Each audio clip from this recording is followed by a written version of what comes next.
আমরা মদিনা ইসলামে বিশ্বাস করি। রাসূলুল্লাহ সাল্লাল্লাহু আলাইহি ওয়াসাল্লাম যে ইসলামের প্রবর্তন করে গিয়েছেন, সাহাবায়ে কেরাম যে ইসলামের অনুশীলন করে গিয়েছেন, সেই ইসলামের অনুসারী আমরা। সালাউদ্দিন ভাইকে আমরা স্বাগতম জানাই যে মাশাআল্লাহ, এটা তো সব ভালো কথা। প্রত্যেক মুসলমানেরই মদিনার ইসলামে বিশ্বাসী হওয়া, কথা কয় না, বিশ্বাসী হওয়া। সালাউদ্দিন ভাইকে আমরা স্বাগত জানাই। প্রত্যেক মুসলমানের মদিনার ইসলামে বিশ্বাসী হওয়া উচিত।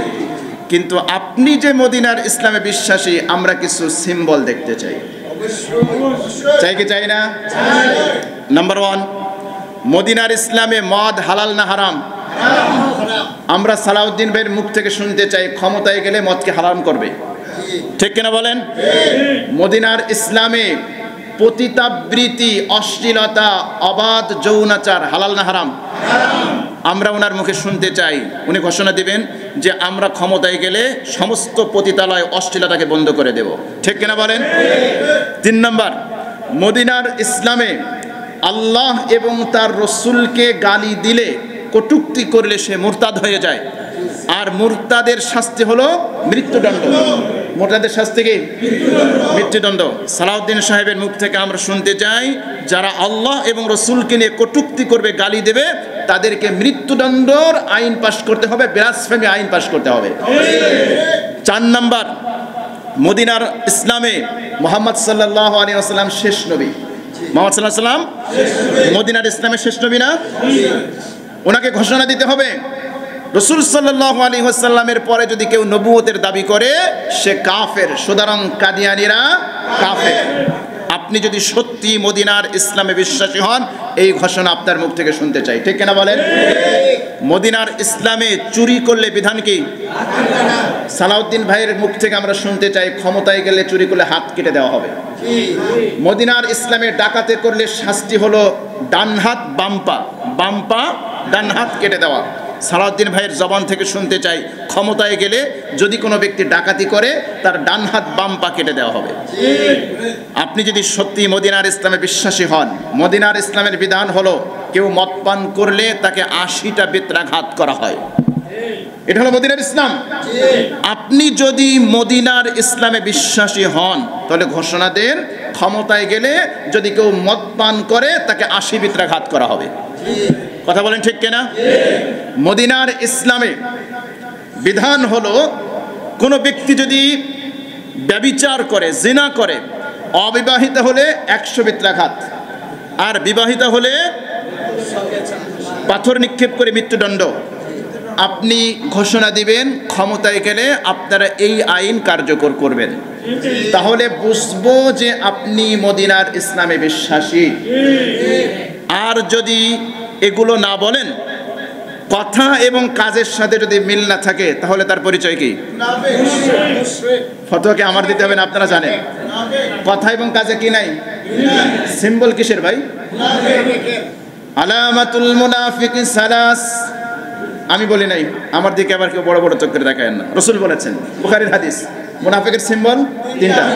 ইজা হাদ্দাসা কাযাবা। 1 নম্বর হলো যখন কথা বলে মিথ্যা কথা বলে। মিথ্যা কথা বলা কার সিম্বল? আমরা চাই না ভাই আপনি মুনাফিকের কাতারে যান, এটা আমরা চাই না। আপনার বিশ্বাসের সাথে কর্মের মিল থাকতে হবে। মুসলমান কাকে বলে ভালো করে বুঝবেন। মুসলমান তাকে বলে বিশ্বাসের সাথে কর্মের মিল আছে, সে হলো কি? মুসলিম।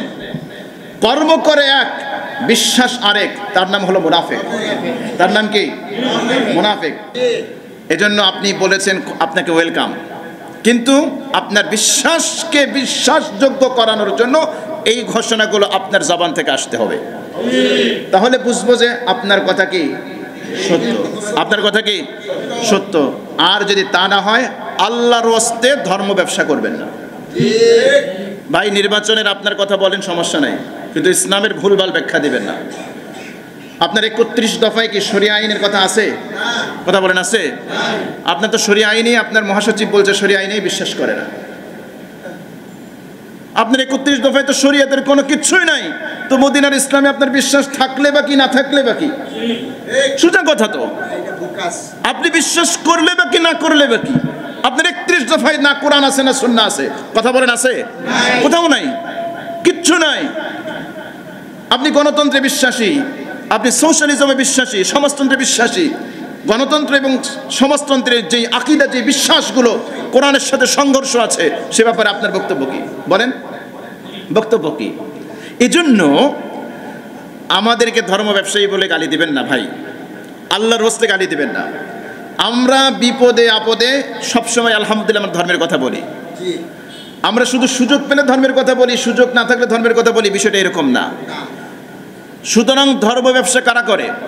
যারা ধর্ম নিয়ে শুধুমাত্র নিজের ব্যক্তি স্বার্থে ধর্মকে ব্যবহার করে, তারাই তো ধর্ম ব্যবসায়ী। তো যেখানে আপনার ব্যক্তি স্বার্থ আছে সেখানে আপনি ধর্মের কথা বলবেন। তো ভাই, আপনি তো মদিনার ইসলামে বিশ্বাসী, আপনার নুরানি চেহারার দিকে তাকাইলে তো মনে হয় না, কথা কয় না? আপনি যে মদিনার ইসলামে বিশ্বাসী, আপনার নুরানি চেহারার দিকে তাকাইলে তো মনে হয় না যে আপনি মদিনার ইসলামে বিশ্বাসী। কেমনে বিশ্বাস করব? যে সুন্দর চেহারা আল্লাহ পাক আপনাকে দিয়েছেন, কিন্তু আপনি মদিনার ইসলামে বিশ্বাসী, কেমনে বুঝবো? মদিনার ইসলামে কি দাড়ি নাই? কথা বলেন, দাড়ি নাই ভাই? তো ভাই আপনি বিশ্বাসী কেমনে বুঝবো? আপনার মুখে তো দাড়ি নাই। এজন্য প্রিয় ভাইয়েরা, কথাবার্তা বলতে হলে ইয়া আইয়ুহাল্লাযীনা আমানুত্তাকুল্লাহ ওয়া কুলু কাওলান সাদীদা। যা বলো ভাই সত্য কথা বলো, যা পারবা তাই বলো, যা পারবা না তা বলো কেন? ইয়া আইয়ুহাল্লাযীনা আমানু লিমা তাকুলুনা মা লা তাফআলুন। যা করবা না তা কেন বলো তোমরা? কথা কার? আল্লাহর। এজন্য আমরা কথাবার্তা বললে ভাই হিসাব করে কথা বলবো ইনশাআল্লাহ।